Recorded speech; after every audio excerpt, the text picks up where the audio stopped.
Hello നമസ്കാരം. എല്ലാവർക്കും ജാഷി വയനാട് സ്റ്റോറീസിലേക്ക് ഹൃദയപൂർവ്വം സ്വാഗതം. കേൾക്കൂ കേട്ടുകൊണ്ടേയിരിക്കൂ. ഞാനും നിങ്ങളും നമ്മുടെ കഥകളും അല്ലേ. നമ്മളിപ്പോൾ കേട്ടുകൊണ്ടിരിക്കുന്നത് കാണാത്ത തീരങ്ങൾ എന്ന നോവലിൻ്റെ 11ാമത്തെ അധ്യായമാണ്. എല്ലാവർക്കും ഒരിക്കൽ കൂടി നോവലിലേക്ക് സ്വാഗതം. ഉടനെ പോയേക്കാം. താമസിച്ചാൽ അവർ ഊണിന് നിർബന്ധിക്കും. നമ്മളത് കഴിക്കേണ്ടി വരും. അവരെന്തായാലും ഊണൊരുക്കും. അത് കഴിക്കാതിരിക്കുന്നത് മര്യാദകേടാവില്ലേ? സുധാകരൻ നായർ ചോദിച്ചു. ബന്ധുതയൊന്നും ആയില്ലല്ലോ. ആയിട്ട് പോരെ അത്തരം ചടങ്ങുകളൊക്കെ. ഞങ്ങൾ നോക്കിയിട്ട് ബന്ധുത ഉറപ്പിക്കാൻ തടസ്സങ്ങളൊന്നുമില്ല. നല്ല ഫാമിലിയാണ്. BSNL സീനിയർ മാനേജറോ മറ്റോ ആണ് Rajagopal sir. Wife JJ developers എന്ന കമ്പനി ഓഫീസ് മാനേജറാണ്. സുധാകരൻ നായർ വിശദമാക്കി. അതെന്താണ് ഈ JJ? വലിയ കൺസ്ട്രക്ഷൻ കമ്പനിയാണ്. സ്കൈലൈൻ, പ്രസ്റ്റീജ്, കോൺഫിഡൻറ്റ് ഗ്രൂപ്പ് എന്നൊക്കെ പറയും പോലെ. ഓ ഐ സി. 3 മക്കൾ. മൂത്ത കുട്ടിയാണ് അല്ലിമ. ഇളയവൻ പഠിക്കുന്നു. കണ്ടെടുത്തോളം നമ്മളെപ്പോലെ തന്നെ. അങ്ങനെയാണല്ലോ വേണ്ടതും. ബ്രേക്ക്ഫാസ്റ്റ് കഴിച്ച ഉടൻ അവർ അല്ലിമയുടെ വീട്ടിലേക്ക് പോകാനൊരുങ്ങി. നന്ദനയുള്ളത് കൊണ്ട് കൂടെ ഗോപികയും ചേർന്നു. ഇടയ്ക്ക് സുധാകരൻ നായർ രാജഗോപാലിനെ ഫോണിൽ വിളിച്ചു പറഞ്ഞു, ഹരിപ്പാട്ടിന്ന് അവരെത്തിയിട്ടുണ്ട്. ഞങ്ങൾ അങ്ങോട്ട് വന്നോട്ടെ? വന്നോളൂ. അവർ വന്നത് ഞങ്ങൾ കണ്ടായിരുന്നു. രാജഗോപാൽ മറുപടി പറഞ്ഞു. എല്ലാവരും കൂടി നടന്നാണ് അല്ലിമയുടെ വീട്ടിലേക്ക് പോയത്. രാജഗോപാലും ശ്രീലക്ഷ്മിയും അവരെ സ്വീകരിച്ച് ആനയിച്ച് ലിവിംഗ് റൂമിൽ കൊണ്ടിരുത്തി. വിന്ദാരയും ശ്രീലക്ഷ്മിയും കൂടി വെൽക്കം ഡ്രിങ്ക് നൽകി. പാഷൻ ഫ്രൂട്ട് ചേർത്തുണ്ടാക്കിയ ജ്യൂസായിരുന്നു അത്. ജയദേവൻ നമ്പ്യാർ അത് നിരസിച്ചു. ഇത് സിന്തറ്റിക് ഒന്നല്ല, ഹസൽ പാഷൻ ഫ്രൂട്ടാണ്. മെഡിസിനൽ വാല്യൂ ഉള്ളതാണ് പാഷൻ ഫ്രൂട്ട്, രാജഗോപാൽ പറഞ്ഞു. ഞാൻ അനവസരത്തിലൊന്നും കഴിക്കാറില്ല. വെള്ളം കുടിക്കും. ജീരക വെള്ളമോ മിനറൽ വാട്ടറോ അങ്ങനെ എന്തെങ്കിലും. അങ്ങനെ അങ്ങ് ശീലിച്ചു പോയി, ജയദേവൻ നമ്പ്യാർ പറഞ്ഞു. വീട്ടിൽ നിന്ന് ചായ കൊടുത്തിട്ടും കുടിച്ചില്ല. വൈഷ്ണവി സമാധാനിപ്പിക്കാനെന്നോണം പറഞ്ഞു. ഭക്ഷണകാര്യങ്ങളിൽ ഞാൻ അല്പം ചിട്ടക്കാരനാണ്. അതുകൊണ്ട് ദോഷമൊന്നും വന്നിട്ടില്ല. രോഗങ്ങളൊന്നുമില്ല. ചിലർക്ക് പരിഭവം തോന്നുമെന്നേ ഉള്ളൂ. പരിഭവിക്കേണ്ട കാര്യമില്ലല്ലോ. ഓരോരുത്തർക്കും അവരുടേതായ നിഷ്ഠകളുണ്ടാവും. രാജഗോപാൽ അത് ലഘൂകരിച്ചു. ജ്യൂസ് കുടിച്ചതിന് ശേഷം വിവാഹ സംബന്ധമായ ചർച്ചകളിലേക്ക് കടക്കാമെന്നായി. ഞങ്ങൾക്ക് 3 മക്കളാണ്. അല്ലിമ, വിന്ദാര, വിശാഖ്. എനിക്ക് BSNL ജോലി. ലക്ഷ്മിക്ക് ഒരു കൺസ്ട്രക്ഷൻ കമ്പനിയിൽ. സത്യം പറഞ്ഞാൽ മക്കൾ 3 പേരും പഠിക്കുകയാണ്. അല്ലിമയുടെ പോസ്റ്റ് ഗ്രാജുവേഷൻ ഈ വർഷം കൊണ്ട് കഴിയും. എക്സാം കഴിഞ്ഞാൽ കല്യാണം നടത്താമെന്ന ഞങ്ങളുടെ നിലപാട്, രാജഗോപാൽ പറഞ്ഞു. അങ്ങനെ തന്നെ വേണം. നീട്ടിക്കൊണ്ടു പോകാൻ പാടില്ല. കല്യാണം ഉറപ്പിച്ചു കഴിഞ്ഞാൽ അത് എത്രയും പെട്ടെന്ന് നടത്തുന്നതാണ് നല്ലത്, ജയദേവൻ നമ്പ്യാർ അനുകൂലിച്ച് പറഞ്ഞു. പെൺകുട്ടിയെ കണ്ടില്ലല്ലോ, രാജശ്രീ ആരോടൊന്നില്ലാതെ പറഞ്ഞു. ഫോട്ടോയൊക്കെ സന്തു കാണിച്ചു തന്നിട്ടുണ്ട്. എന്നാലും നേരിട്ട് കാണുന്ന പോലെ അല്ലല്ലോ ഫോട്ടോ. ചേച്ചി ജീരകവെള്ളം എടുക്കുക, വിന്ദാര പറഞ്ഞു. സ്ത്രീധന സംബന്ധമായിട്ട് നിങ്ങൾക്ക് എന്തെങ്കിലും ഡിമാൻഡ്സ് ഉണ്ടോ? സോറി, പറയുമ്പോൾ എല്ലാ കാര്യങ്ങളും പറയണമല്ലോ. രാജഗോപാൽ രാജശ്രീയെയും ജയദേവൻ നമ്പ്യാരെയും മാറി മാറി നോക്കി. ഞങ്ങൾക്കെന്ത് ഡിമാൻഡ്സ്? ഒന്നുമില്ല. നിങ്ങളുടെ മകൾക്ക് നിങ്ങൾ എന്തെങ്കിലും കൊടുക്കുന്നുണ്ടെങ്കിൽ അത് ഞങ്ങളോട് ചോദിച്ചിട്ടല്ലേ ചെയ്യേണ്ടത്. ഞങ്ങൾക്കോ എൻ്റെ മകനോ അതൊന്നും വേണ്ടി വരില്ല. അതെന്തായാലും അവൾക്ക് തന്നെ കൊടുത്തേക്കുക. ചിലർക്ക് ഡിമാൻഡ്സൊക്കെ ഉണ്ടാവും, അതുകൊണ്ട് ചോദിച്ചതാ. സോറി, രാജഗോപാൽ പറഞ്ഞു. അപ്പോഴേക്കും അല്ലിമ ഒരു ജഗ്ഗിൽ ചൂട് ജീരകവെള്ളമായി വന്നു. എല്ലാവരുടെയും നോട്ടം അവളുടെ മേളിൽ വീണു. എല്ലാ കണ്ണുകളും തന്നിലാണെന്നറിഞ്ഞ് അല്ലിമ അല്പം ചൂളി. മിഴി താഴ്ത്തി ജീരകവെള്ളത്തിൻ്റെ ജഗ്ഗ് ടീപ്പോയിൽ വെച്ചു. അവിടെ ഒഴിഞ്ഞിരുന്ന 2 ഗ്ലാസ്സുകളിൽ അവൾ ജഗ്ഗിൽ നിന്നും ജീരകവെള്ളം പകർന്നു. അതിലൊരു ഗ്ലാസ് എടുത്ത് ജയദേവൻ നമ്പ്യാർക്ക് നേരെ നീട്ടി. ജയദേവൻ നമ്പ്യാർ മന്ദഹാസത്തോടെ അത് വാങ്ങി. ഒരു കവൾ വെള്ളം കുടിച്ചു. എന്നിട്ട് അല്ലിമയോട് പറഞ്ഞു, അവിടെ ഇരിക്കി. പണ്ടത്തെ മാതിരി എല്ലാവരുടെയും മുമ്പിൽ പ്രദർശന വസ്തു പോലെ നിൽക്കുകയൊന്നും വേണ്ട. അല്ലിമ ശ്രീലക്ഷ്മിക്കരികെ സോഫയിലിരുന്നു. അപ്പോഴും എല്ലാ കണ്ണുകളും അവളിലായിരുന്നു. തൻ്റെ മകൻ ഈ സുന്ദരി പെണ്ണിൽ ആകൃഷ്ടനായതിൽ അത്ഭുതപ്പെടാനൊന്നുമില്ലെന്ന് രാജശ്രീക്ക് ബോധ്യപ്പെട്ടു. നിഷേധ മനസ്സോടെ വന്ന വിന്ദുജയ്ക്ക് പോലും അല്ലിമയെ കണ്ടപ്പോൾ ഒരു ഇഷ്ടം തോന്നിപ്പോയി. ബ്യൂട്ടി പാർലറിൻ്റെ സൃഷ്ടിയായ ഒരു നാഗരിക സൗന്ദര്യ തിടമ്പിനെയാണ് ബിന്ദുജ പ്രതീക്ഷിച്ചത്. എന്നാൽ അവൾക്ക് കാണാൻ കഴിഞ്ഞത് കൃത്രിമമായ യാതൊരു ചമയങ്ങളുമില്ലാതെ ലളിത വേഷമണിഞ്ഞു വന്ന ലാവണ്യവതിയെ. അന്യോന്യമുള്ള പരിചയപ്പെടുത്തലുകൾ, ചോദ്യോത്തരങ്ങൾ, വിവിധ വിഷയങ്ങളിലുള്ള താൽപ്പര്യങ്ങൾ, ഇവയിലൂടെയെല്ലാം സംഭാഷണങ്ങൾ കടന്നുപോയി. ഇനി നിങ്ങളും നിങ്ങളുടെ ആളുകളും കൂടി ഹരിപ്പാട്ടേക്ക് വരണം. അവിടെ വെച്ച് നമുക്ക് കാര്യങ്ങൾ പറഞ്ഞുറപ്പിക്കാം. ഇപ്പോൾ ഒരേകദേശ ധാരണയായല്ലോ. ജയദേവൻ നമ്പ്യാർ രാജഗോപാലിനോട് പറഞ്ഞു. അതിനെന്താ, ഞങ്ങൾ വരാം. ഇനി പ്രത്യേകിച്ചൊന്നും പറയാനില്ലല്ലോ. സന്തു വല്യമ്മയും തമ്മിൽ സ്നേഹത്തിലാണ്. കല്യാണവും ഏറെക്കുറെ നമ്മൾ തീരുമാനിച്ചു. ഇവിടെ വന്ന് കണ്ടിട്ട് ഞങ്ങൾക്ക് പോരായ്മയൊന്നും തോന്നിയിട്ടില്ല. ഇനി ഞങ്ങൾക്ക് തിരിച്ചു പോകാമല്ലോ. ഭക്ഷണം കഴിച്ചിട്ടേ പോകാവൂ. അത് നിർബന്ധ, രാജഗോപാൽ പറഞ്ഞു. ഹരിപ്പാട്ടിൽ നിന്ന് ഇവിടം വരെ വന്നിട്ട് ഊണ് കഴിക്കാണ്ട് പോകുക എന്ന് വെച്ചാൽ ഞങ്ങൾക്കതൊരു ക്ഷീണമാണ്. ഇവിടെ ഞങ്ങൾക്ക് വീടുണ്ടല്ലോ, ജയദേവൻ നമ്പ്യാർ പറഞ്ഞു. അവിടുന്ന് നിങ്ങൾക്ക് എപ്പോൾ വേണമെങ്കിലും കഴിക്കാം.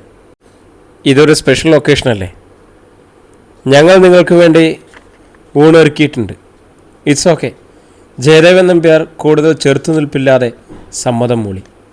ഊണ് വിഭവസമൃദ്ധമായിരുന്നു. ഇവിടെ സെർവൻസ് ഉണ്ടോ? രാശ്രീ ഊണിനിടയിൽ ചോദിച്ചു. ഇല്ല, ഞങ്ങൾ തന്നെയാണ് ഞങ്ങളുടെ സെർവൻസ്, ശ്രീലക്ഷ്മി പുഞ്ചിരിയോടെ പറഞ്ഞു. കൊള്ളാം. ഞാനും വിചാരിച്ചു സെർവൻസ് ഇത്ര ടേസ്റ്റായിട്ട് കുക്ക് ചെയ്യുമെന്ന്. കാരണം എന്താണെന്ന് വെച്ചാൽ അവർക്ക് ചെയ്യുന്ന ജോലി നന്നാവണമെന്നില്ല, തീർക്കണമെന്നേ ഉള്ളൂ. എല്ലാം നന്നായിട്ടുണ്ട്, ജയദേവൻ നമ്പ്യാരും പ്രശംസിച്ചു. ഊണിന് ശേഷം മല്ലിമയും നന്ദനയും ഗോപികയും വിന്ദാരയും മുകളിലത്തെ ലോബിയിൽ അവരവരുടെ മൊബൈലുമായി ഒത്തുകൂടി. താഴെ ലിവിംഗ് റൂമിലിരുന്ന് വിശ്രമിക്കവേ ജയദേവൻ നമ്പ്യാർ രാജഗോപാലിനോട് പറഞ്ഞു. അല്ലിമയുടെ ജാതകം തന്നയച്ചാൽ നന്നായിരുന്നു. അവിടെ ഹരിപ്പാടൊരു നല്ല ജ്യോത്സ്യരുണ്ട്, പൊരുത്തങ്ങൾ നോക്കാലോ. അവർ തമ്മിൽ എന്തായാലും വലിയ സ്നേഹത്തിലായി. ഇനി ജാതകം നോക്കേണ്ട ആവശ്യമുണ്ടോ? രാജഗോപാൽ ചോദിച്ചു. ജാതകം നോക്കണം, ഭാവിയിൽ അനർത്ഥങ്ങൾ സംഭവിക്കുമെന്നറിയണ്ടേ. അല്ലിമയ്ക്ക് ചൊവ്വാദോഷമൊന്നുമില്ലല്ലോ? ഇല്ല. എനിക്ക് സത്യം പറഞ്ഞാൽ ജാതകത്തിലൊന്നും വലിയ വിശ്വാസമില്ല. ജാതകം നോക്കിയിട്ടാണെങ്കിൽ എൻ്റെയും ശ്രീലക്ഷ്മിയുടെയും കല്യാണം നടക്കത്തില്ല. 10ൽ 4 പൊരുത്തം. ഇത് വേണ്ടെന്ന് ജോത്സ്യൻ കൽപ്പിച്ചു. പക്ഷേ എനിക്ക് ശ്രീലക്ഷ്മി ഇഷ്ടമായി. അവളുടെ വീട്ടുകാർക്ക് കൂടി സമ്മതമാണെങ്കിൽ നടത്താമെന്ന് ഞാൻ ഉറപ്പിച്ചു പറഞ്ഞു. അങ്ങനെ ഞങ്ങളുടെ കല്യാണം നടന്നത്. ഇന്നേ വരെ ഒരനർത്ഥവും ഉണ്ടായിട്ടില്ല. എന്ന് മാത്രമല്ല, ടോട്ടലി സാറ്റിസ്ഫൈഡാണ് ഞങ്ങൾ. ഉയർച്ചയില്ലാതെ താഴ്ചയൊന്നും ഉണ്ടായിട്ടില്ല. മേ ബി അതൊക്കെ ശരിയായിരിക്കാം. എന്നാലും ജാതകം നോക്കുന്നതിൽ എന്താ തെറ്റ്? എനിക്കതിലേക്ക് വലിയ വിശ്വാസമാണ്. എനിക്ക് പണ്ടൊരു കല്യാണാലോചന വന്നു. പെണ്ണിനെ ഇഷ്ടപ്പെട്ടു. നല്ല ഫാമിലി, എല്ലാം കൊണ്ട് ഇണങ്ങിയ ആലോചന, പൊരുത്തങ്ങളും വേണ്ടത്രയുണ്ട്. എന്നാലും ജോത്സ്യർക്കൊരു സംശയം. പെണ്ണിന് ജാതകത്തിൽ ദീർഘായുസ് പറഞ്ഞിട്ടുണ്ട്. പക്ഷേ 22 കഴിഞ്ഞു കിട്ടണം. അവിടെ എന്തോ ഒരു തടസ്സം. കല്യാണം മാറിപ്പോയി. ആ കുട്ടി വേറെ കല്യാണം കഴിച്ചു.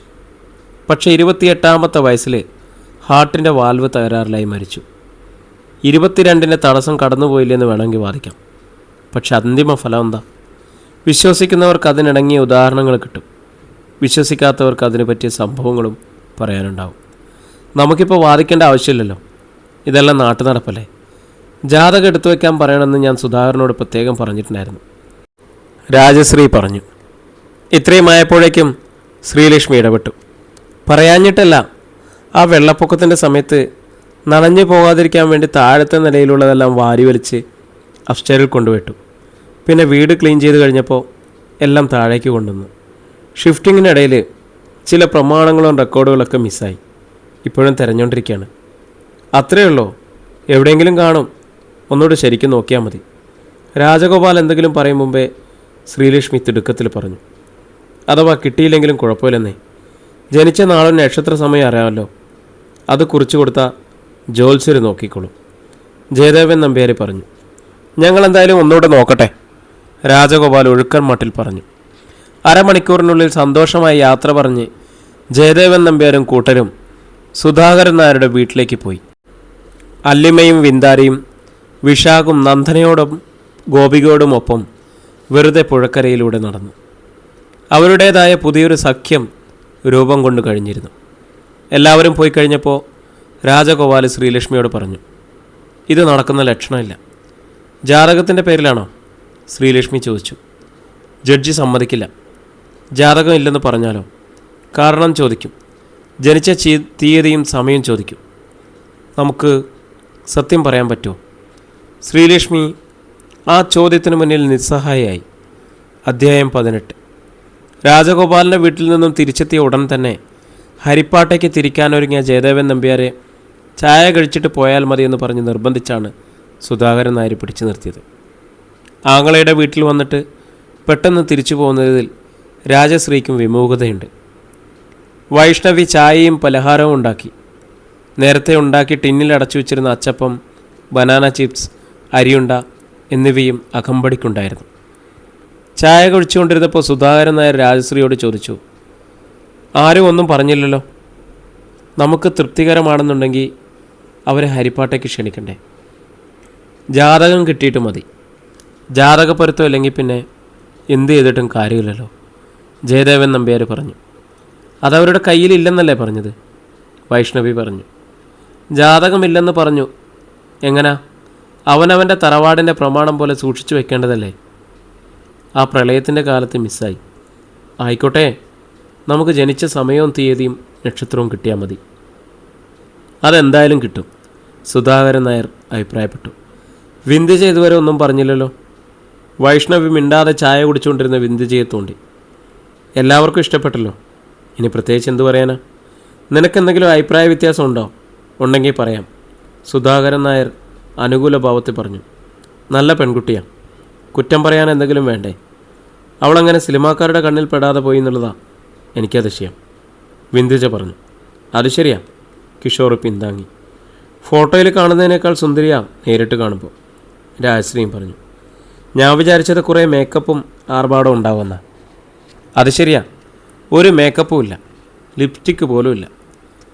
ഐബ്രോ നോക്കിയപ്പോൾ മനസ്സിലായി, ത്രെഡ് ചെയ്തിട്ട് പോലുമില്ല. ഫേഷ്യൽ ചെയ്യാറില്ലെന്ന് ചോദിച്ചപ്പോൾ അതുമില്ല, വിന്ധ്യജ പറഞ്ഞു.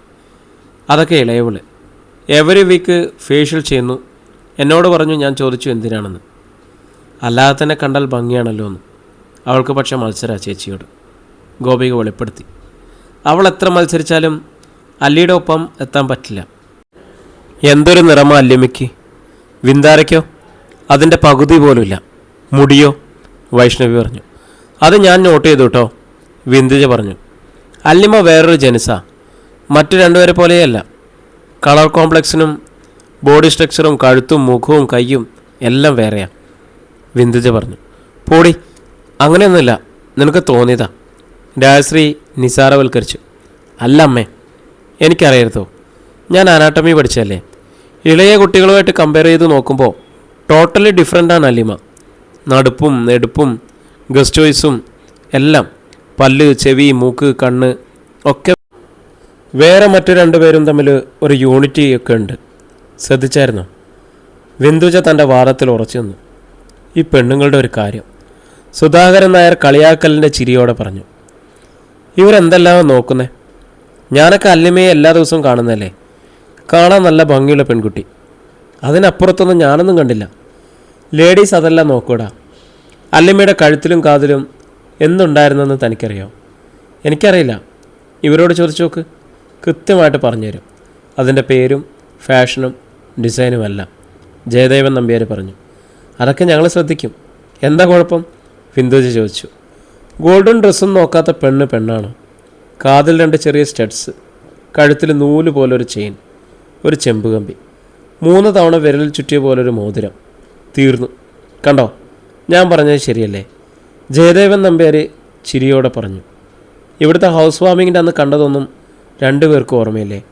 വൈഷ്ണവി രാജശ്രീയോടും ജയദേവൻ നമ്പ്യാരോട് വെച്ച് ചോദിച്ചു. അന്നത്ര കണ്ട് ശ്രദ്ധിച്ചില്ല, കുറേ ഗസ്റ്റുകളുണ്ടായിരുന്നില്ലേ? രാജശ്രീ പറഞ്ഞു. ശ്രദ്ധിക്കേണ്ട അയാൾ ശ്രദ്ധിച്ചു, കിഷോർ ഇടയ്ക്ക് കമൻറ്റ് പറഞ്ഞു. ചായ കുടി കഴിഞ്ഞ് ഹരിപ്പാടുകാർ പോകാൻ തയ്യാറായി. അടുത്ത സൺഡേക്ക് അല്ലെങ്കിൽ അതിനടുത്ത സൺഡേയോ അവരോട് ഹരിപ്പാട് വരാൻ പറ. സുധാകര, അവിടെ വെച്ച് നമുക്ക് എൻഗേജ്മെൻറ്റ് ഡേറ്റ് ഫിക്സ് ചെയ്യാം, ജയദേവൻ നമ്പ്യാർ നിർദ്ദേശിച്ചു. ഞാൻ അവരോട് പറഞ്ഞോളാം, സുധാകരൻ നായർ സമ്മതിച്ചു. അതിനു മുമ്പ് ജാതകം കിട്ടണം, അത് മറക്കരുത്. അത് പറയാം. ജയദേവൻ നമ്പ്യാരും ഭാര്യയും പെൺമക്കൾ 2 പേരും കാറിൽ കയറി. ഗോപിക്ക് ഗേറ്റ് വരെ ചെന്ന് കൈവീശി അവരെ യാത്രയാക്കി. 5th റിംഗ് റോഡിൻ്റെ മറുവശത്ത് ഒരു വില്ലയ്ക്കപ്പുറം ഗേറ്റിൽ അല്ലിമയും വിന്ധാരയും നിൽപ്പുണ്ടായിരുന്നു. അവരെ കണ്ട് നന്ദന ജയദേവൻ നമ്പ്യാരോട് പറഞ്ഞു, അച്ഛാ സ്ലോ ചെയ്യണേ. അല്ലി ചേച്ചി. കാറ് വേഗം കുറച്ചു നിന്നു. നന്ദന ചില്ലിതാത്തി അല്ലിമയുടെ നേർക്ക് കൈപ്പത്തി വീശി. ഞങ്ങൾ പോവാട്ടോ. അല്ലിമയും വിന്ധാരയും പുഞ്ചിരിച്ച് കൈവീശി. അവരെ രണ്ടുപേരെയും അമ്മയൊന്ന് കമ്പയർ ചെയ്ത് നോക്കിക്കേ, കാറിലിരുന്ന് ബിന്ദുജ പറഞ്ഞു. രാജശ്രീ മാത്രമല്ല, ജയദേവൻ നമ്പ്യാരും നോക്കി. വേർതിരിവിൻ്റേതായ കണ്ണുകൊണ്ട് നോക്കുമ്പോൾ സംഗതി ശരിയാണ്. അല്ലിമയും വിന്ധാരയും തമ്മിൽ യാതൊരു സാമ്യമില്ല. മുത്തശ്ശൻ്റെയോ മുത്തശ്ശിയുടെയോ അങ്ങനെ എന്തെങ്കിലും ജീനായിരിക്കും, ജയദേവൻ നമ്പ്യാരെ പറഞ്ഞു.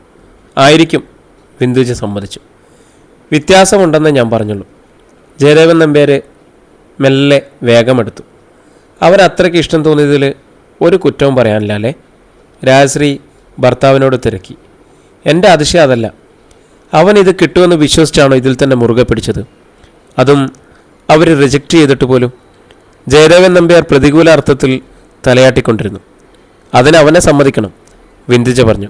പക്ഷെ അവർ അന്നേ എൻ്റെ അടുത്ത് പറഞ്ഞു ഇത് അവനുള്ളതാണെന്ന്. രാജശ്രീ വെളിപ്പെടുത്തി.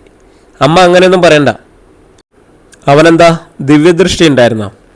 ആ പ്രളയത്ത് ആ സമയത്ത് എങ്ങനെയോ അവർ തമ്മിൽ കണ്ടുമുട്ടാനിടയായി.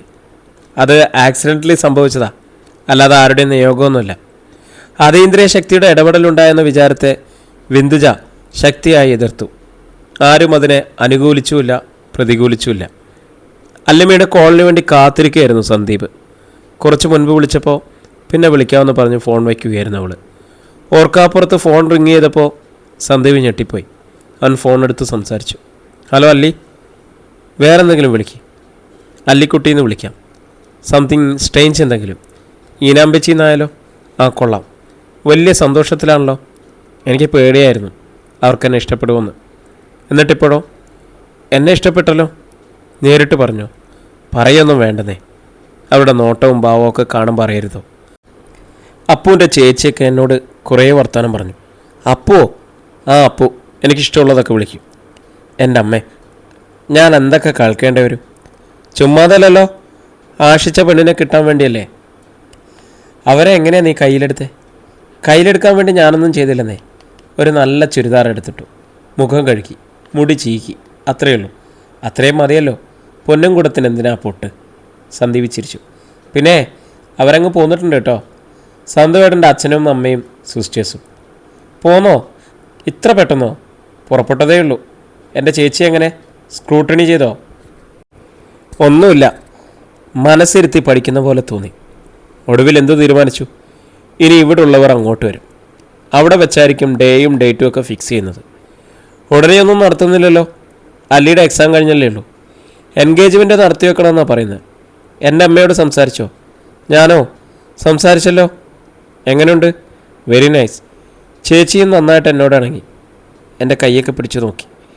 ചേച്ചിക്ക് കുറച്ച് പാംസ്ട്രിയൊക്കെ അറിയാം. അയ്യോ, അതൊന്നും പറഞ്ഞില്ല. നന്നായിട്ട് അറിയോ? ഏതോ പുസ്തകം വായിച്ചിട്ട് ചിലതൊക്കെ അറിയാമെന്ന് തോന്നുന്നു. പക്ഷേ എല്ലാം അറിയാമെന്ന് ഭാവിക്കും. റിയലി? അല്ലിമയുടെ ചിരി അവൻ്റെ കാതിൽ വീണടർന്നു. ടെൻഷനൊക്കെ മാറിയോ? ഓ, എപ്പോഴേ മാറി. വീണ്ടും ചിരി. ഇനി എന്തെങ്കിലും ബാക്കിയുണ്ടോ? ഇനി എൻഗേജ്മെൻറ്റ്, പിന്നെ മാരേജ്. അതിന് മാസങ്ങളുണ്ടല്ലോ. അതുവരെ പ്രേമം, ദ റിയൽ ലവ്. സന്തോഷമാണോ? അതേ ഉള്ളൂ. കല്യാണം കഴിഞ്ഞാലോ? അതിനേക്കാളും സന്തോഷം. നമ്മൾ ചിലപ്പോൾ അടികൂടും. റിയലി? നല്ല രസമായിരിക്കും അല്ലേ? അത്ര രസമായിട്ട് ഇതുവരെ ആരും പറഞ്ഞു കേട്ടിട്ടില്ല. അതുപോലെ അല്ലല്ലോ നമ്മൾ. പെട്ടെന്നിണങ്ങില്ലേ? ഒരു ഹാഫ് ആൻ അവർ. പ്രേമിക്കുമ്പോൾ അങ്ങനെയാണ്. പെട്ടെന്നലിയും. മുട്ടിലിഴഞ്ഞു വന്ന് സോറി പറയും. പോട്ടടാ ചക്കരയെന്നൊക്കെ പറഞ്ഞ് കെട്ടിപ്പിടിച്ച് ആശ്വസിപ്പിക്കും. കല്യാണം കഴിഞ്ഞ് അങ്ങനെയൊക്കെ ആവാലോ. എന്താ പ്രശ്നം? അഹങ്കാരം, ഈഗോ. വേണമെങ്കിൽ എൻ്റെ അടുത്തിടയ്ക്ക് വരട്ടെ എന്നൊരു വിചാരിച്ച് മസിൽ പിടിച്ചിരിക്കും. സന്ദീപ് പറഞ്ഞു. ഒരാളല്ലേ ഇരിക്കൂ, മറ്റേയാൾക്ക് ചെല്ലാലോ. ഇല്ലില്ല, രണ്ടുപേരും അങ്ങനെ ഇരിക്കും. അങ്ങനെയാണോ എല്ലാവരും? കല്യാണം കഴിഞ്ഞാൽ അങ്ങനെയാണത്രേ. അതെന്താ അങ്ങനെ? അതാ ഞാൻ പറഞ്ഞ ഈഗോ. നമ്മളങ്ങനെയൊന്നുമല്ല കേട്ടോ. സന്തു പിണങ്ങിയിരുന്ന ഞാനങ്ങോട്ട് വരും. അലിമയുടെ സ്വരത്തിൽ അല്പം സങ്കടവും കൊഞ്ചലും ഉണ്ടായിരുന്നെന്ന് സന്ദീപിന് തോന്നി. അത് രണ്ടും ഒരേ സമയം കലർന്നത് അവൻ ഇഷ്ടപ്പെട്ടു. തേനിലേക്ക് പൂമ്പൊടി വീണ് കുതിർന്ന പോലെ. ഉച്ചയൂണ് കഴിഞ്ഞ് ശ്രീലക്ഷ്മി ഓഫീസ് ചെയറിലേക്ക് വന്നിരുന്നതേയുള്ളൂ. മൊബൈൽ റിങ് ചെയ്യാൻ തുടങ്ങി. അവർ ഫോണെടുത്ത് മറുവശത്ത് രാജഗോപാലായിരുന്നു. ശ്രീലക്ഷ്മി, രവിച്ചേട്ടൻ മരിച്ചുപോയി 1 മണിക്കൂർ മുൻപ്. നമുക്ക് പോകണമല്ലോ. പ്രതീക്ഷിച്ച മരണമായതിനാൽ ശ്രീലക്ഷ്മി ഞെട്ടലൊന്നും ഉണ്ടായില്ല. അതറിയാവുന്നത് കൊണ്ടാണ് രാജഗോപാൽ മുഖപൂരയില്ലാതെ തുറന്നു പറഞ്ഞത്. നാളെയാണ് ഫ്യൂണറൽ, മിക്കവാറും ഉച്ചയ്ക്ക് മുൻപ്. ഇന്ന് തന്നെ പോകണം രാജേട്ടാ. ചേച്ചിയുടെ അടുത്തിരിക്കാൻ ഞാനല്ലാതെ വേറെ ആരാ? 1/2 മണിക്കൂർ നേരത്തെ ഇറങ്ങാൻ നോക്കണം. കോൾ ഡിസ്കണക്റ്റായി. ശ്രീലക്ഷ്മി ഫോൺ താഴെ വയ്ക്കാൻ മറന്ന് അല്പനേരം കൂടി അങ്ങനെയിരുന്നു. സിന്ദൂരം മാഞ്ഞ് വൈദവ്യത്തിൻ്റെ മാറാപ്പെന്തുന്ന സഹോദരിയുടെ മുഖമായിരുന്നു ശ്രീലക്ഷ്മിയുടെ മനസ്സിൽ. രവീന്ദ്രൻ നായർ മുഴുകുടിയനായിരുന്നു എന്നത് എല്ലാവർക്കും അറിയാവുന്ന കാര്യമാണ്. കരൾ രോഗം മൂർച്ഛിച്ച് അനേകം തവണ ആശുപത്രിയിൽ പ്രവേശിച്ച് ചികിത്സിച്ചിട്ടുണ്ട്. ഇനിയൊരു തുള്ളി പോലും കുടിക്കരുതെന്ന് ഡോക്ടർ ശാസിച്ചയക്കും. വസുന്ധര ചേച്ചിയും രവിച്ചേട്ടനെയും കൊണ്ട് ഏതെല്ലാം ഡി അഡിക്ഷൻ സെൻ്ററുകളിൽ പോയി അലഞ്ഞിട്ടുണ്ടെന്ന് ശ്രീലക്ഷ്മി ഓർക്കാൻ ശ്രമിച്ചു. രവിച്ചേട്ടനെ മദ്യപാനത്തിൽ നിന്നും പിന്തിരിപ്പിച്ച് ആയുസ് നീട്ടിയെടുക്കാനുള്ള ചേച്ചിയുടെ തീവ്ര യത്നങ്ങളെ രവിച്ചേട്ടൻ ഒരു ക്വാർട്ടർ ബോട്ടിൽ കൊണ്ട് നിഷ്പ്രയാസം പരാജയപ്പെടുത്തുകയാണ് പതിവ്. ഇനി മദ്യപിച്ചാൽ ജീവിച്ചിരിക്കില്ലെന്ന് ഡോക്ടറുടെ മുന്നറിയിപ്പുകൾ രവിച്ചേട്ടനെ തടയാൻ കഴിയുമായിരുന്നില്ല. രക്തം ഛർദ്ദിച്ചും മറ്റും ആശുപത്രിയിൽ പ്രവേശിക്കുമ്പോൾ ഇതോടെ ആയുസ് തീരുമെന്ന് എല്ലാവരും കരുതും. ഡോക്ടർമാരെ പോലും അമ്പരിപ്പിച്ചുകൊണ്ട് രവിച്ചേട്ടൻ ഹോസ്പിറ്റലിൽ നിന്നും ജീവനോടെ തിരിച്ചു പോകും. അപ്പോഴും ഡോക്ടറുടെ അന്ത്യശാസനം ഉണ്ടാവും, ഇനി ഒരു തുള്ളി പോലും കുടിക്കരുതെന്ന്. കുടിച്ചാൽ ജീവിച്ചിരിക്കില്ല. ഇത്തവണ ആ പ്രവചനം ശരിയായി. ശ്രീലക്ഷ്മി അടൂരിലേക്ക് വിളിച്ച് ചേച്ചിയെ ഫോണിൽ കിട്ടുമോ എന്ന് ശ്രമിച്ചു നോക്കി. ഫോൺ സ്വിച്ച്ഡ് ഓഫ് എന്ന അറിയിപ്പ് കിട്ടി. ശ്രീലക്ഷ്മി അല്ലിമയെ വിളിച്ച് വിവരം അറിയിച്ചു. ഇന്ന് തന്നെ അടൂരിലേക്ക് പുറപ്പെടേണ്ടി വരും, റെഡിയായിരിക്കണം. വിന്ദാരയോടും വിശാഖിനോടും വിവരം പറയണം എന്നെല്ലാം പറഞ്ഞേൽപ്പിച്ചു. 4 മണിയോടെ രാജഗോപാൽ കാറുമായി വന്നു. ശ്രീലക്ഷ്മിയെ കയറ്റിക്കൊണ്ടുപോയി. വീട്ടിൽ ചെന്നപ്പോൾ അല്ലിമ പോകാനുള്ള ഒരുക്കങ്ങൾ പൂർത്തിയാക്കിയിരുന്നു. വീട് പൂട്ടി ഇറങ്ങുക എന്ന കടമ മാത്രമേ ഉണ്ടായിരുന്നുള്ളൂ. കാറിൽ അവർ അടൂരിലേക്ക് യാത്ര തിരിച്ചു. രാജഗോപാലാണ് കാർ ഓടിച്ചത്. വിശാഖ് മുൻ സീറ്റിലാണ്. സ്ത്രീകൾ 3 പേരും ബാക്ക് സീറ്റിൽ. അമ്മയ്ക്ക് സങ്കടമുണ്ടോ? അല്ലിമ ശ്രീലക്ഷ്മിയുടെ കൈയെടുത്ത് മടിയിൽ വെച്ച് വിരലുകളിൽ തെറിപ്പിടിപ്പിച്ചു. സങ്കടമുണ്ടോ എന്ന് ചോദിച്ചാൽ ഒരു ജീവനല്ലേ പോയത്. 62 വയസ്സ് മരിക്കേണ്ട പ്രായമാണോ? എൻ്റെ ചേച്ചി വിധവയായി. നന്നായി, രാജഗോപാൽ പറഞ്ഞു. കുറച്ചു കാലം കൂടി ജീവിച്ചിരുന്നെങ്കിൽ ഓരോ തവണ ഹോസ്പിറ്റലിൽ നിന്ന് ഇറങ്ങുമ്പോഴും 10,000-ങ്ങളായിരുന്നു ബില്ല്. ലക്ഷത്തിന് മീതെ പോയ സന്ദർഭങ്ങളുമില്ലേ. 2-3 ഔൺസ് മദ്യത്തിൻ്റെ ലഹരിയുടെ വില. ആ കുടുംബം കുളം തോണ്ടിയത് അയാൾ ഒറ്റ ആളല്ലേ. ശ്രീലക്ഷ്മി മറുപടിയൊന്നും പറഞ്ഞില്ല. രാജഗോപാൽ പറഞ്ഞത് അക്ഷരം പ്രതി ശരിയാണെന്നറിയാം. ആ മരണം തൻ്റെ ചേച്ചിയുടെ കുടുംബത്തെ രക്ഷിക്കുകയുള്ളൂ എന്നറിയാം. എന്നാലും മരണം എന്ന വേർപാട്, ഒരു മനുഷ്യൻ ഭൂമിയിൽ നിന്നും മാഞ്ഞു പോകുന്നല്ലോ എന്ന ദുഃഖം. അല്ലിമയുടെ മൊബൈൽ റിങ് ചെയ്തു തുടങ്ങി. അവളുടെ ഡിസ്പ്ലേ നോക്കിയപ്പോൾ സന്ദീപാണ്. അവൾ ശബ്ദം താഴ്ത്തി ഹലോ പറഞ്ഞു. കുറേ മിസ്ഡ് കോള്. എന്തുപറ്റി? സന്തോട്ടൻ എവിടെയായിരുന്നു? ഒരു ഗസ്റ്റ് ഉണ്ടായിരുന്നു, ഞാൻ കൊണ്ടുവിടാൻ ബസ് സ്റ്റേഷനിൽ പോയതാ. ഫോൺ എടുക്കാൻ വിട്ടുപോയി. ഞാൻ കുറേ ട്രൈ ചെയ്തു. എന്താ പ്രോബ്ലം? അല്ലിമ ചുരുങ്ങിയ വാക്കുകളിൽ വിവരം ധരിപ്പിച്ചു. നിങ്ങൾ ഏത് വഴിയാണ് പോകുന്നത്? അച്ഛൻ, നമ്മൾ പോകുന്ന റൂട്ട് ഏതാണ്? കോട്ടയം ചങ്ങനാശ്ശേരി. അവളത് സന്ദീപിനോട് പറഞ്ഞു. എപ്പോഴാണ് തിരികെ വരിക?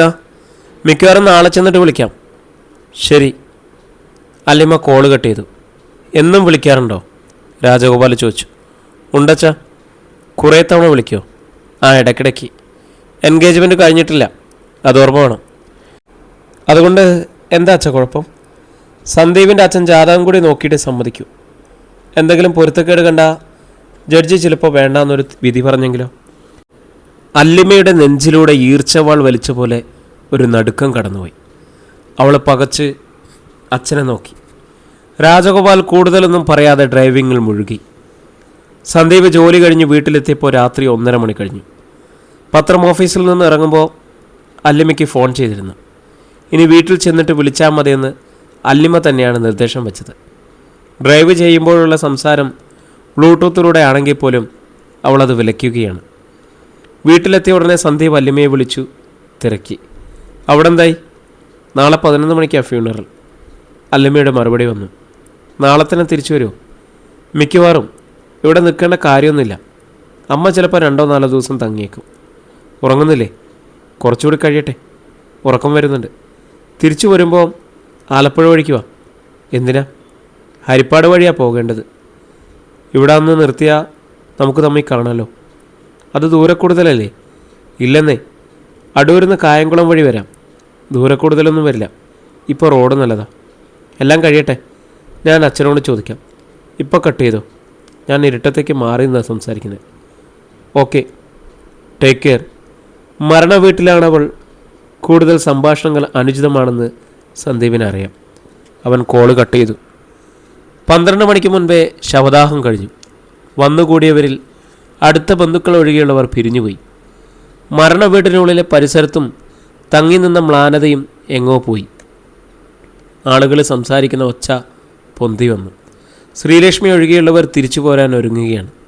ശ്രീലക്ഷ്മി സഹോദരിക്ക് തുണയായി 2-4 ദിവസം, ചിലപ്പോൾ സഞ്ചയനം വരെ ലീവ് കിട്ടുമെങ്കിൽ അത്രയും നാൾ അവിടെ നിൽക്കാമെന്ന് സമ്മതിച്ചു. വീട്ടിലെ കാര്യങ്ങളെല്ലാം ശ്രീലക്ഷ്മി അല്ലിമയെ പറഞ്ഞേൽപ്പിച്ചു. ഇനി വീട്ടമ്മയുടെ ചാർജ് അവൾക്കാണ്. കാറിൽ യാത്ര തിരിച്ചപ്പോൾ അല്ലിമ അച്ഛനോട് ആരാഞ്ഞു. നമുക്ക് ആലപ്പുഴ വഴി പോയാലോ അച്ഛാ? അതിത്തിരി ദൂരെ കൂടുതലാണല്ലോ. ആണോ? സന്ദീപേട്ടൻ പറഞ്ഞു അത് നല്ല റോഡാണെന്ന്. രാജഗോപാലൊന്നും മിണ്ടിയില്ല. അയാൾക്ക് കാര്യം മനസ്സിലായി. ഓ, പ്ലാനിങ് ആണല്ലേ? വിന്ദാര പരിഹാസത്തിൽ ചോദിച്ചു. എന്ത് പ്ലാനിങ്? അല്ലിമ അറിയാത്ത പോലെ നടിച്ചു. അച്ഛാ, ആലപ്പുഴ വഴി പോയാൽ നമ്മൾ ഹരിപ്പാട് ടച്ച് ചെയ്യുമോ? വിന്ദാര ചോദിച്ചു. ആ, NH-47 ഹരിപ്പാട് വഴിയാണ് പോകുന്നത്. അമ്പട, വെറുതെ അല്ല. വിന്ദാരയ്ക്ക് എല്ലാം മനസ്സിലായെന്ന മട്ടിൽ അല്ലിമയെ നോക്കി തലകുലുക്കി. അച്ഛൻ സമ്മതിച്ചില്ലല്ലോ അതുവഴി പോകാമെന്ന്. പിന്നെന്താ? അല്ലിമ തർക്കിച്ചു.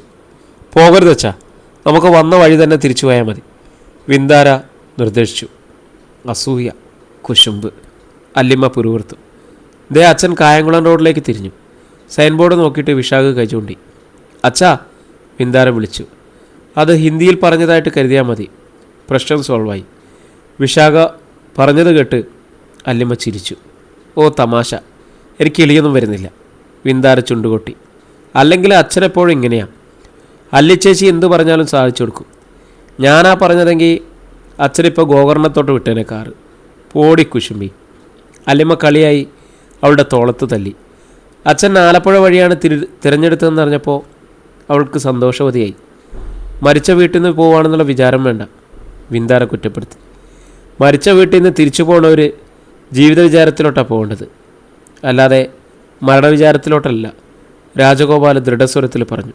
കണ്ടോ, ഞാൻ പറഞ്ഞത് വെറുതെയാണോ? ഞാനൊന്ന് കുറ്റപ്പെടുത്തിയപ്പോഴേക്കും അല്ലിച്ചേച്ചിക്ക് സപ്പോർട്ട് എത്തിക്കഴിഞ്ഞു. ഇവളെ കൊണ്ട് തോറ്റല്ലോ.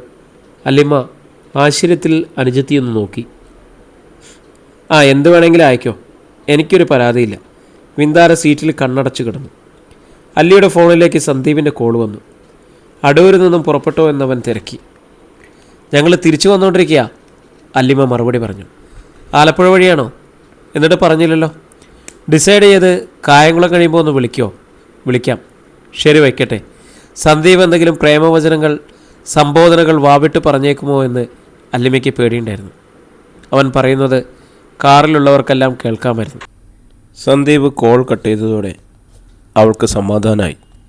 ഇപ്പോൾ എല്ലാവർക്കും മനസ്സിലായല്ലോ പ്രീ പ്ലാൻഡ് ആയിരുന്നെന്ന്. വിന്ദാരയുടെ കുശുമ്പിന് ജീവൻ വെച്ചു. തിരിച്ചു വരുമ്പോൾ ഹരിപ്പാട് വഴി ചെല്ലാമോ എന്ന് ചോദിച്ചു. അച്ഛനോട് ചോദിക്കട്ടെ എന്ന് ഞാൻ മറുപടി പറഞ്ഞു. ഇതാണോടി വലിയ പ്ലാനിങ്? അല്ലിമ്മ ചോദിച്ചു. അയ്യോടി പാവം, ഇത്ര ഇന്നസെൻ്റ് ആകല്ലേ, വിന്ദാര പരിഹസിച്ചു. ഒരു കുസൃതി പുഞ്ചിരിയോടെ അല്ലിമ്മ അവളെ വിട്ടുകളഞ്ഞു. സന്ദീപിൻ്റെ ഉത്സാഹം കണ്ട് രാശ്രീ പറഞ്ഞു. നീ ആദ്യം നിലത്ത് കാലുറപ്പിച്ച് നിൽക്ക്, അമ്മ കളിയാക്കണ്ട. അവർ വരുമ്പോൾ എന്തെങ്കിലും ഉണ്ടാക്കണ്ടേ? ഫ്രൂട്ട്സോ സ്നാക്സോ വാങ്ങണോ? ഞാൻ പോയി വാങ്ങിച്ചുകൊണ്ട് വരാം. അവരിങ്ങോട്ട് വരുന്നതല്ലല്ലോ, ഇതിലെ കടന്നു പോകുന്ന വഴി ഒന്ന് കയറുന്നതല്ലേ ഉള്ളൂ. എന്നാലും ചായയെങ്കിലും കൊടുക്കണ്ടേ അമ്മേ? അതിനൊക്കെ ഉള്ളത് ഇവിടെ ഉണ്ട്. അവർക്കൊരു പോരായ്മ തോന്നിയ അമ്മയ്ക്ക് അതിൻ്റെ ക്ഷീണം. എനിക്കെന്താ? ഓ, ഞാൻ സഹിച്ചു. ശരി, അങ്ങനെ ആയിക്കോട്ടെ. സന്ദീപ് കീഴടങ്ങി. അവരെ വിളിച്ചോണ്ട് വന്ന് സൽക്കരിക്കാനുള്ള ഉത്സാഹം വേണ്ടായിരുന്നോ? എന്തായാലും നീ ക്ഷണിച്ചതല്ലേ, വന്നിട്ട് പോട്ടെ. പക്ഷേ അച്ഛനിത് ഇഷ്ടപ്പെടുമെന്ന് എനിക്ക് തോന്നില്ല. ഇതിലിപ്പോൾ ഇഷ്ടക്കേട്ടൻ്റെ കാര്യം എന്താ? എൻ്റെ ഫ്രണ്ട്സ് ആരെങ്കിലും വരുന്ന പോലെ കരുതിയാൽ പോരെ. അതല്ല, അവർ മരണ വീട്ടിൽ നിന്ന് വരികയല്ലേ. അതിനിടയ്ക്കുള്ള സന്ദർശനമൊക്കെ അച്ഛൻ എങ്ങനെ കരുതുമെന്ന് ആർക്കറിയാം. പല്ലി ചിലയ്ക്കുന്നതിലും കാക്ക കരയുന്നതിലും പൂച്ച കുറുകച്ചാടുന്നതിലൊക്കെ അർത്ഥങ്ങൾ കാണുന്ന ആളാണ്. അമ്മ വെറുതെ ഓരോന്ന് പറഞ്ഞ് പേടിപ്പിക്കലേ. അച്ഛൻ വരുന്നതിന് മുമ്പേ അവർ സ്ഥലം വിടും. വരുന്നു, ഓരോ ചായ കുടിക്കുന്നു, പോകുന്നു, അത്രയേ ഉള്ളൂ. രാജശ്രീ പുഞ്ചിരി തൂക്കി. സന്ദീപിൻ്റെ കയ്യിലിരുന്ന മൊബൈൽ ഫോൺ ഇരമ്പി. നോക്കിയപ്പോൾ അല്ലമ്മയാണ്. എത്ര ആയിട്ടോ? ഇനി 5 കിലോമീറ്ററേ ഉള്ളൂ. സന്തോഷേട്ടൻ എവിടെയാ? ഞാൻ ഹരിപ്പാട് ജംഗ്ഷനിലുണ്ടാവും. ഓക്കെ, ശരി, വയ്ക്കുക. അമ്മ ഞാൻ ചെന്ന് കൂട്ടിക്കൊണ്ടുവരാം. രാജശ്രീ തലയാട്ടിയത് കാണാൻ നിൽക്കാതെ സന്ദീപ് വേഗം പിന്തിരിഞ്ഞു. അടുത്ത മിനിറ്റിൽ താഴെ സന്ദീപിൻ്റെ കാർ ഇരമ്പുന്ന ഒച്ച രാജശ്രീ കേട്ടു. സന്ദീപ് ഹരിപ്പാട് ജംഗ്ഷനിലെത്തി. 5 മിനിറ്റ് കാത്തുകിടന്ന ശേഷമാണ് രാജഗോപാലും മക്കളും എത്തിയത്. കാറ് പാർക്ക് ചെയ്ത സ്ഥലമൊക്കെ ഫോണിൽ കൂടി വ്യക്തമാക്കിയിരുന്നതിനാൽ തമ്മിൽ കണ്ടുമുട്ടാൻ ബുദ്ധിമുട്ടുണ്ടായിരുന്നില്ല. കാറിൻ്റെ മുന്നിലേക്ക് ചെന്നപ്പോൾ ഡ്രൈവിംഗ് സീറ്റിലിരുന്ന രാജഗോപാലിനെയല്ല സന്ദീപ് ആദ്യം കണ്ടത്, അല്ലിമ്മയുടെ മുഖമാണ്. 2 നിമിഷത്തേക്ക് ആ മുഖവും മിഴികളും മാത്രമേ ആ കാറിലുണ്ടായിരുന്നുള്ളൂ. ആ വെളിച്ചത്തിൽ നിന്ന് നോട്ടം മാറ്റിയപ്പോൾ വിന്ദാരെയും വിശാഖിനെയും രാജഗോപാലിനെയും മങ്ങിയ നിഴൽ പോലെ കണ്ടു. വീട്ടിലേക്ക് പോകാം, സന്ദീപ് രാജഗോപാലിനോട് അഭ്യർത്ഥിച്ചു. വീട്ടിലേക്ക് വരണോ? അത് വേറൊരു ദിവസം പോരെ, ഇപ്പം ഞങ്ങൾ പോയിക്കോളാം. വീട്ടിലെ അമ്മയൊക്കെ വെയിറ്റ് ചെയ്യാണ്. ഞാൻ കൂട്ടിക്കൊണ്ട് വരാമെന്ന് പറഞ്ഞതല്ലേ. കയറി ഇറങ്ങി പോകുമ്പോഴേക്കും വല്ലാതെ ലേറ്റ് ആവുമല്ലോ സന്ദീപ്. ഇവിടെ വരെ വന്നിട്ട് വീട്ടിൽ കയറി ഒരു ചായ കുടിക്കാതെ സന്ദീപ് പരിഭവിച്ചു. ഇവിടെ അടുത്ത വീട്? എല്ലാം കൂടി ഒരു അരമണിക്കൂർ. രാജഗോപാൽ മുഖം തിരിച്ച് അല്ലിമയെ നോക്കി. അവളുടെ കണ്ണിൽ അപേക്ഷാഭാവം. ശരി, രാജഗോപാൽ തലയാട്ടി. ഞാൻ മുമ്പേ പോകാം, എൻ്റെ കാറിനെ ഫോളോ ചെയ്താൽ മതി.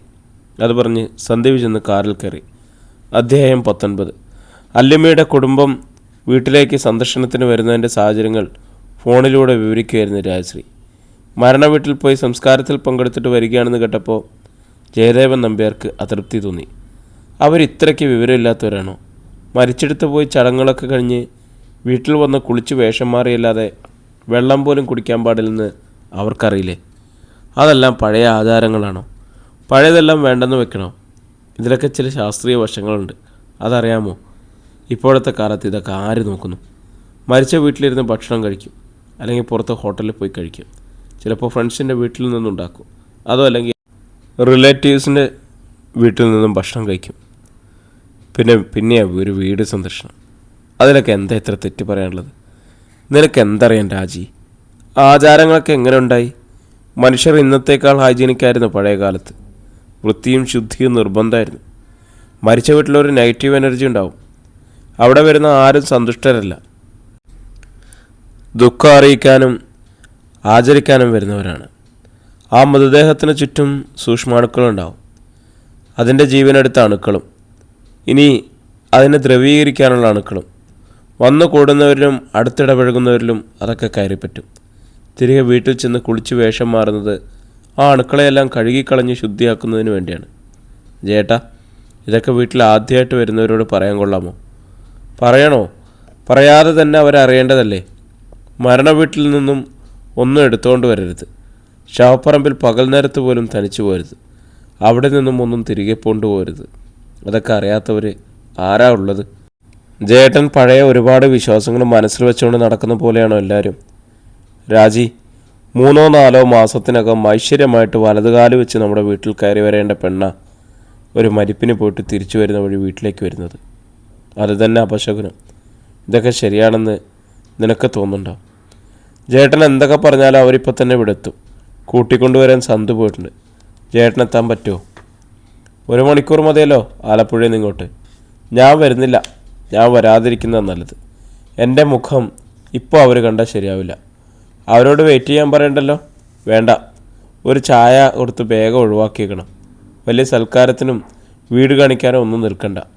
എന്തൊരു മര്യാദകേടാ ഇതൊക്കെ. ശരി, വച്ചോട്ടെ. സന്തുവിനെ വിളിച്ചു പറ, മുൻവാതിൽ കൂടി അവരെ വീട്ടിലേക്ക് കയറ്റിരുന്ന്. പിന്നെ അവരെങ്ങനെ വീട്ടിൽ കയറും? പടിഞ്ഞാറ വരാന്തയിലുള്ള കോണിപ്പടി വഴി അവരെ ആദ്യം മുകളിലോട്ട് കൊണ്ടുപോയിക്കോട്ടെ. അവൻ്റെ റൂം കാട്ടിക്കൊടുക്കാനാണെന്ന് പറയാമല്ലോ. എന്നിട്ട് അകത്തെ സ്റ്റെയർ കേസ് വഴി താഴേക്ക് വരാമല്ലോ. അങ്ങനെ ചെയ്താൽ മതി. എന്ത് കഷ്ടമാണ് ചേട്ടാ ഇതൊക്കെ. എടോ, തന്നോട് പറഞ്ഞത് മനസ്സിലായില്ല. ആ പെണ്ണ് വലതുകാലം വെച്ച് കയറി വരേണ്ട വാതിലാ പൂമുഖത്തുള്ളത്. മരിപ്പിന് പോയിട്ട് വരുന്ന വഴി അതിലെ തന്നെ കയറ്റണോ? ശരി ശരി, ഞാൻ അവരോട് പറയാം. കട്ട് ചെയ്യുക. ഓക്കെ. രാജശ്രീ കോള് കട്ട് ചെയ്തിട്ട് വേഗം സന്ദീപിനെ വിളിച്ചു. 2 തവണ റിങ് ചെയ്ത് തീർന്നതും 3ാമത് വിളിച്ചിട്ടാണ് ഫോൺ കിട്ടിയത്. നീ എന്താ സന്തു ഫോൺ എടുക്കാത്തത്? ഡ്രൈവ് ചെയ്യുമോ അമ്മേ?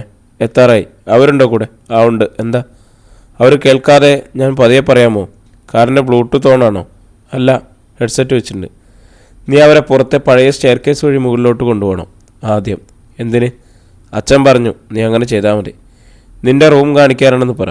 എന്നിട്ട് അകത്തെ സ്റ്റെയർ കേസ് വഴി താഴോട്ട് വാ. രാജശ്രീ കർക്കശമായി പറഞ്ഞു. ശരി ശരി. അടുത്ത നിമിഷം കോള് മുറിഞ്ഞു. സന്ദീപിന് ഇഷ്ടപ്പെട്ടില്ലെന്ന് രാജശ്രീക്ക് മനസ്സിലായി. രാജശ്രീ വേഗം മുൻവാതിലേക്ക് ചെന്ന് അത് അടച്ചിട്ടു. അതിനുശേഷം ജനാലയ്ക്കടുത്തേക്ക് പോയി ജാലകപുരി അല്പം പകഞ്ഞു മാറ്റി നോക്കിക്കൊണ്ടു നിന്നു. ആദ്യം സന്ദീപിൻ്റെ കാറാണ് ഗേറ്റ് കടന്നു വന്നത്. അതിന് പിന്നിലായി രാജഗോപാലിൻ്റെ തൂവള്ള ഹോണ്ട സിറ്റി കാറ്. പടിഞ്ഞാറ് ഭാഗത്തെ മുറ്റത്താണ് സന്ദീപ് കാർ നിർത്തിയത്.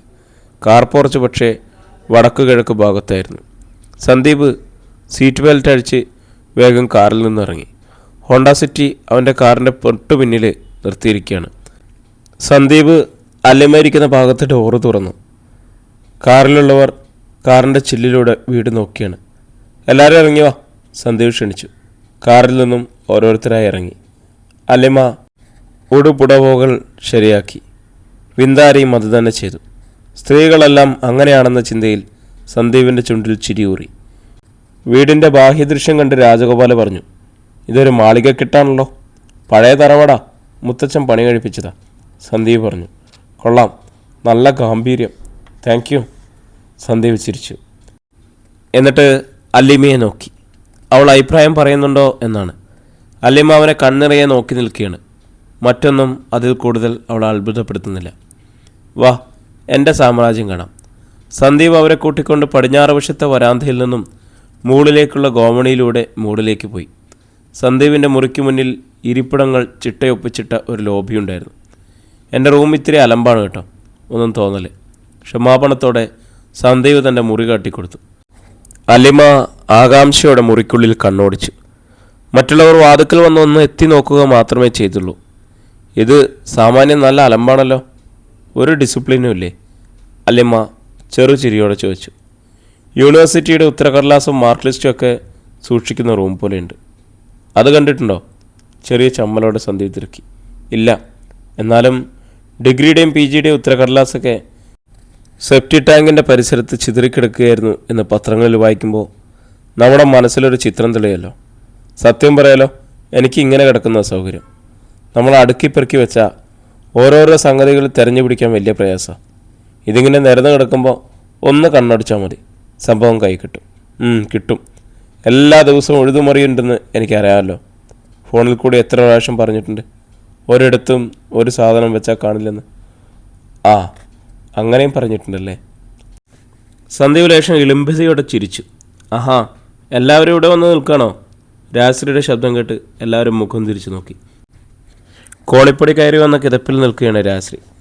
സന്തു, നീ എന്താ ഇവരെ ഇങ്ങോട്ട് കൂട്ടിക്കൊണ്ടുവന്നത്? ഞാൻ താഴെ വാതിലും തുറന്നുറച്ച് കാത്തു നിൽക്കാം. ഞങ്ങൾ മുകളിലോട്ട് പോരുന്നത് കണ്ടപ്പോൾ അമ്മയ്ക്ക് ആ തുറന്നു പിടിച്ച വാതിലിൽ അടച്ചോളം വയ്യായിരുന്നോ? സന്ദീപ് അമ്മയുടെ നേർക്ക് സൂക്ഷിച്ചു നോക്കി. ഓ, നിൻ്റെ റൂം കാണിച്ചു കൊടുക്കാൻ കൊണ്ടുവന്നതാ അല്ലേ? അത് കണ്ടേച്ചാലും മതി, രാജശ്രീ പറഞ്ഞു. അമ്മയ്ക്കെങ്കിലും ഇതെല്ലാം ഒന്ന് അടുക്കി വെച്ചൂടെ? സന്ദീപ് ചോദിച്ചു. പിന്നെ ഒരു ദിവസം എല്ലാം ഭംഗിയായിട്ടിരിക്കും, പിറ്റേ ദിവസം നോക്കിയതാ ഇതുപോലെ. കുറേ നോക്കിയതാ ഞാൻ, പിന്നെ ഉപേക്ഷിച്ചു, രാജശ്രീ പറഞ്ഞു. അല്ലെങ്കിലും ഇപ്പോഴത്തെ ചെറുപ്പക്കാർക്ക് അടുക്കും ചിട്ടയും കുറവാണ്, രാജഗോപാൽ പറഞ്ഞു. വീട്ടിലും ഇങ്ങനെയൊക്കെ തന്നെയാണ്. അല്ലി വെൽ ഡിസിപ്ലിൻഡാണ്, പക്ഷേ ഇളയവർ രണ്ടുപേരും എലിമാളങ്ങൾ തോറ്റുപോകും അവരുടേത് റൂം കണ്ടാൽ. താഴേക്ക് വാ, ചായ കുടിച്ചുകൊണ്ട് സംസാരിക്കാം. രാജശ്രീ അവരെ അകത്തെ കോണിപ്പടിക്കലേക്ക് ആനയിച്ചു. ഓ ഗോഡ്, അകത്തൂടെ സ്റ്റെയർ കേസ് ഉണ്ടല്ലേ? രാജഗോപാൽ ആശ്ചര്യത്തോടെ പറഞ്ഞു. പഴയ തറവാടല്ലേ, ഫ്ലോറും പെയിൻറ്റുമൊക്കെ മാറ്റിയെന്നേ ഉള്ളൂ. ഡൈനിങ് റൂമിൽ അവരെ ഇരുത്തി രാജശ്രീ ചായയും പലഹാരങ്ങളും വിളമ്പി. ജയദേവൻ നമ്പ്യാർ ഇല്ലേ ഇവിടെ? രാജഗോപാൽ ചോദിച്ചു. ഇല്ല, ആലപ്പുഴയാ. ഇന്ന് കോടതിയുള്ള ദിവസമല്ലേ? രാജശ്രീ പറഞ്ഞു. അല്ലിമ്മ ചായ മാത്രമേ കഴിച്ചുള്ളൂ. വേഗം കഴിച്ചെണീക്കാൻ സന്ദീപ് കണ്ണുകൊണ്ട് സൂചന നൽകിയിട്ടുണ്ടായിരുന്നു. അവർ എണീക്കുമ്പോഴേക്കും സ്കൂൾ വിട്ട് നന്ദന എത്തിച്ചേർന്നു. ഡൈനിങ് റൂമിൽ കൂടിയിരുന്നവരെ കണ്ട് അവൾ അന്തം വിട്ടു നിന്നു. എൻ്റെ മലദൈവങ്ങളെ! എന്താടി, മലദൈവമോ? ഇത് കണ്ടിട്ട് പിന്നെ ഞാൻ എങ്ങനെ റിയാക്ട് ചെയ്യണം? ഇതെന്തൊരു സർപ്രൈസ്! നന്ദനയ്ക്ക് അത്ഭുതമടക്കാൻ കഴിയുന്നില്ല. അല്ലിമ്മ അവളുടെ മുഖത്തേക്ക് നോക്കി പുഞ്ചിരി തൂക്കി. ചേച്ചിയോ? ഇതെന്താ ചേച്ചി? എന്നെ ഞെട്ടിച്ചു കളഞ്ഞല്ലോ. നന്ദന അല്ലിമ്മയുടെ അടുത്തേക്ക് ചെന്നു. അവളുടെ തോളത്ത് പിടിച്ച് ഞെക്കിക്കൊണ്ട് പറഞ്ഞു. എന്നോട് സത്യം പറ, എന്താ സംഭവം? ഇതെല്ലാം നേരത്തെ പ്ലാൻ ചെയ്തതാണോ? എന്നോട് പറയാതിരുന്നാണോ? ആണോന്ന് പറ. അല്ലടി മോളെ, ഞങ്ങൾ അടൂർ ഒരു ആവശ്യത്തിന് പോയി റിട്ടേൺ പോകുക. ഇതിലെ കയറിയെന്നേ ഉള്ളൂ. ഇതാരുടെ ഐഡിയ? സത്യം പറ. നിൻ്റെ ഏട്ടൻ്റെ? അല്ലേ പറഞ്ഞു. അയ്യോ, ഞാൻ ഈ ബാഗും ബുക്കും ഒന്ന് കൊണ്ടുവച്ചിട്ട് വരട്ടെ. ഇപ്പോൾ പോണില്ലല്ലോ. അത് പറഞ്ഞ് നന്ദന അകത്തേക്ക് ഓടി. അല്ലിമ്മയും സന്ദീപും ചായ കഴിച്ചെഴുന്നേറ്റു. അപ്പോഴേക്കും നന്ദന ഓടിയെത്തി. എങ്ങോട്ടാ? ഞാനും വരാം. നീ ചായ കുടിക്കടി, സന്ദീപ് പറഞ്ഞു. വേണ്ട വേണ്ട, ഇപ്പം അതിൻ്റെ ഒരാവശ്യമില്ല. നന്ദന അവരോടൊപ്പം കൂടി. ആദ്യം സന്ദീപ് അല്ലിമ്മയെ കൂട്ടിക്കൊണ്ട് നടന്ന് വീട് കാട്ടിക്കൊടുത്തു. മുറികളൊക്കെ ഒരുപാടുണ്ടല്ലോ, അല്ലിമ്മ പറഞ്ഞു. പണ്ടൊക്കെ കൂട്ടുകുടുംബമല്ലായിരുന്നു. അച്ഛൻ്റെ അച്ഛനും മുതുമുത്തച്ഛനൊക്കെ വലിയ ജമ്മിമാരായിരുന്നു, സന്ദീപ് പറഞ്ഞു. ആ തലമ്പൊന്നും ഇപ്പം തപ്പി നോക്കിയാൽ കാണാൻ പറ്റില്ല, നന്ദന പറഞ്ഞു. സന്ദീപ് രൂക്ഷമായി അവളെ നോക്കി. അല്ലിമ്മ വായ് പൊത്തി ചിരിയടക്കി. വീടിൻ്റെ ഉൾത്തളങ്ങളും ബാൽക്കണികളും മട്ടുപ്പാവും എല്ലാം കാണിച്ച ശേഷം സന്ദീപ് അല്ലിമ്മയും കൂട്ടി തൊടിയിലേക്ക് ഇറങ്ങി. ആധുനിക രീതിയിൽ ഡിസൈൻ ചെയ്ത ഗാർഡനൊന്നും അവിടെ ഇല്ലായിരുന്നു. പക്ഷേ ഒരു പൂന്തോട്ടമുണ്ട്.